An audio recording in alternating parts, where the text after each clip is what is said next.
মাত্র ৩০০ টাকা পাওয়ার লোভে ১২০০ টাকা কে খরচ করে? আমার ১২০০ টাকা বেশি না ৩০০ টাকা? সবাই বলে যান।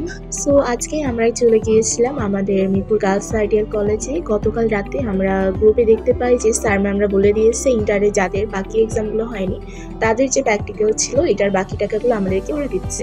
সো আমরা অনেক এক্সাইটেড ছিলাম যে কত টাকায় না দেয় আমরা ঘুরতে যাবো, কত প্ল্যানিং। দেন কলেজে তো উড়াধুরা লাইন লেগে যায়। তারপর আমরা কলেজ থেকে টাকা তুলে দেন আমরা একটা ক্যাফে বসি, কারণ যেহেতু দুপুর টাইম ছিল তো ভাবলাম যে আমরা বাইরে কিছু খাবার খেয়ে নিই।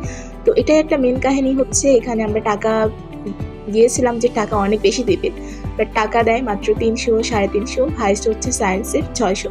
তো এটা কোনো কথা? যাই হোক, আইডিয়াল কলেজ টাকা দিয়েছে, এটাই অনেক বড় ব্যাপার। সো দেন আমরা লাঞ্চ করতে বসে যাই, আর ওরা আসলে অনেক ক্ষুধার্ত প্রাণী ছিল, এই জন্য ওরা ভিডিও করার আগেই খাবার খাওয়া শুরু করে দিয়েছিল।